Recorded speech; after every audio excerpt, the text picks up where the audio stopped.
Anin Nabi sallallahu alaihi wasallam annahu qala fadlu Sya'bana ala sairi syuhuri ka fadli ala sairil anbiya. Nabi dawuh utamanya bulan Sya'ban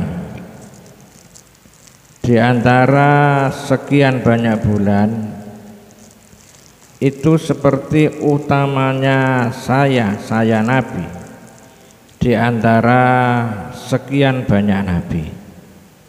Sebagaimana telah kita ketahui bahwa Rasulullah adalah sayyidul anbiya'i wa sayyidul mursalin. Jadi kelebihan bulan Sya'ban yang kita sudah mendekati ini ternyata banyak sekali kelebihan-kelebihan yang ada di dalam bulan Sya'ban. Wa fadlul ramadhana ala sairi syuhuri ka fadlillahi ta'ala ala ibadihi. Sedangkan utamanya bulan Ramadan di antara sekian banyak bulan itu seperti utamanya Allah, seperti kelebihan Allah, seperti fadilahnya, keutamaan Allah di antara hamba-hambanya. Semoga kita oleh Allah diberi kesempatan lagi untuk mengikuti bulan Ramadan yang akan datang. Qala Allah Ta'ala wa yahtaru ala jadi wa min qali qulu ta'ala li'anna nabiyya alaihi salatu wasalam kana yasumu Sya'bana kullahu. Sampai Rasulullah itu membiasakan berpuasa di bulan Sya'ban secara keseluruhan. Ini karena beliau melihat apa kelebihan-kelebihan yang ada di bulan Sya'ban. Wa yaqulu yarfa'ullahu amalal ibadi kullahu fi hadha sya'ri.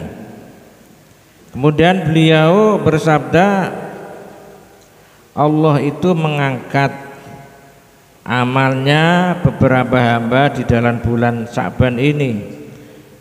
Untung kita masih dekat dengan para ulama sehingga terbiasa menjalankan amalan-amalan yang sudah berada di dalam bulan Sya'ban seperti sholat, baca yasin dan sebagainya. Wa qala sallallahu alaihi wasallam atadruna lima sumiya Sya'ban. Rasulullah di antara sahabat di hadapan para sahabat bertanya, hai para sahabat, apakah kamu tahu kenapa disebut dengan bulan Sya'ban? Kemudian qalu Allahu wa rasuluhu alamu. Kemudian sahabat menanyakan, tanya lagi kan, jawab Allah dan Rasulnya yang lebih tahu. Qala li annahu yatasya'abu fihi khairun katsir. Karena di dalam bulan Sya'ban itu disebutkan banyak sekali kebagusan-kebagusan yang bercabang-cabang. Oleh karena itu kita harus pandai-pandai untuk mencari dan mengambil kebagusan yang ada di dalam bulan Sya'ban tersebut. Wa an Abi Hurairah radhiyallahu ta'ala anhu annahu qala alaihi salatu wasalam ja'alallahu rahmata mi'ata juz'in. Nabi dawuh Allah itu menjadikan rahmat, ya, buat rahmat itu sebanyak 100 juz. 100 juz itu 100 bagian. Fa amsaka indahu tis'atan wa tis'ina. Allah itu menjadikan rahmat sebanyak 100 juz, yang 99 itu masih disimpan di hadapan Allah, berada di hadapan Allah. Sedangkan yang satu ini oleh Allah ditaruh di alam dunia ini. dari satu rahmatnya Allah di alam dunia ini, kita bisa membayangkan kayak sebesar ini. Contoh bagian kecil di antara rahmat Allah yang ada adalah ketika ada hewan anaknya baru lahir kok diganggu, mesti ibunya akan ngamuk. Ayam itu kalau baru netes anaknya dijarak, dia akan ngamuk. Ini adalah bagian dari karena ada rahmatnya Allah SWT, satu yang ditaruh di dunia ini. Itu baru yang hewan, belum yang lain. Lawa anzala fil ardi juz'an wahidan, yang satu juz itu ditaruh di dunia ini, dan yang 99 ini masih disimpan oleh Allah dan nanti akan diberikan pada makhluknya ketika sudah masuk di hari-hari kiamat. Semoga kita mendapatkan bagian daripada rahmat Allah yang sebanyak 99 tadi. Amin ya rabbal alamin. Tariqatun Muhammadiyatun an Abi Hurairah radhiyallahu anhu annahu qala alaihi salatu wassalam, Nabi mengatakan begini, atani Jibrilu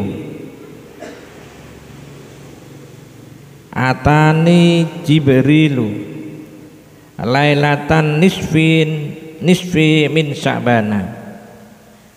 Di satu saat Rasulullah mengatakan gini, di saat nisfu Sya'ban malaikat Jibril itu datang pada aku. Wa qala ya Muhammadu, he Muhammad, hadhihi lailatun tuftahu fiha abwabus samai wa abwabur rahmat. Jibril mengatakan, hai Muhammad, ini adalah bulan di mana pintunya langit dan pintunya rahmat itu dibuka. Bagaimana pesan Jibril? Fakum wasolli, maka buatlah untuk istihad di dalam bulan tersebut, bulan Sya'ban ini.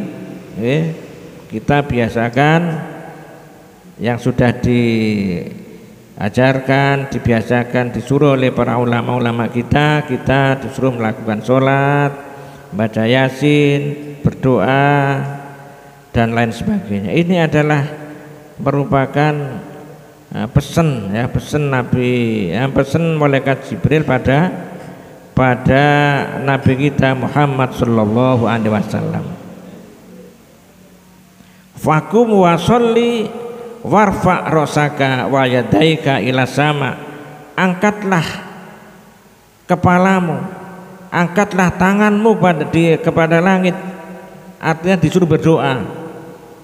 Fakultu ya Jibrilu ma hadhihi lailatu, kemudian Rasulullah bertanya pada Jibril, hai Jibril, apa sih malam ini, yakni malam nisfu Sya'ban ini?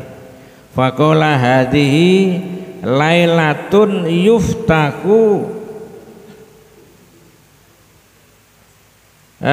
fiha salah satu babin minar rahmati. Malam ini adalah malam di mana Allah membuka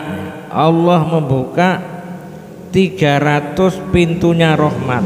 Bayangkan, 300 pintu dibuka di saat-saat nisfu Sya'ban. Kemudian fayaghfirullahu ta'ala li jami'i man la yusriku billahi syai'an. Setelah pintu dibuka, Allah akan mengapura, akan mengampuni doanya seluruh orang-orang yang tidak melakukan kemusyrikan, tidak melakukan musyrik, tidak syirik pada Allah. Itu akan diampuni karena adanya fadilah-fadilah nisfu Sya'ban tersebut. Ada orang yang diampuni, yang tidak diampuni. Di antaranya adalah illa man kana sakhiron, Jadi orang yang tidak diampuni oleh Allah, walaupun dia istiad di bulan Sya'ban ini, satu orang yang tukang sihir, tukang menyihir, ini enggak diampuni, naudzubillah. Kemudian kahinan, orang yang biasa membedek-bedek itu apa ya? Menyebut kamu begini, meramal-ramal itu, meramal-meramal, itu tidak diampuni oleh Allah. Kemudian musyahinan, kemudian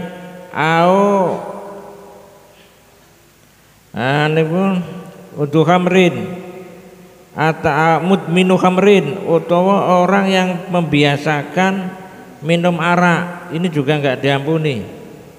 Au musirron ala zina, atau orang yang membiasakan perbuatan zina dan dia belum melakukan tobat, ini enggak diampuni.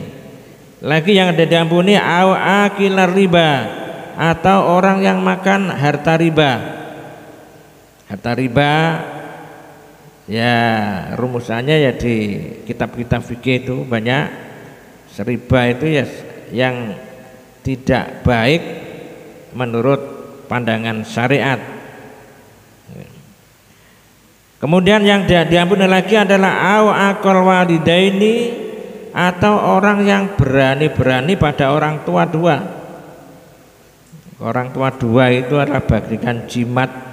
Bagaimanapun keadaannya, kita tidak boleh macam-macam, tidak boleh berani, karena memang itulah orang yang harus kita muliakan dan kita hargai menurut pandangan-pandangan syariat.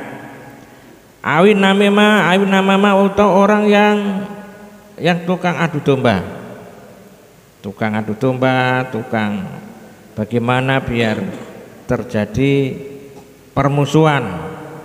Kemudian qati'ar rahim, atau orang yang memutus tali persaudaraan, dan mereka itu tidak diampuni oleh Allah ketika belum melakukan tobat. Kalau sudah melakukan tobat dan meninggalkan larangan-larangan tersebut, insya Allah juga diampuni oleh Allah.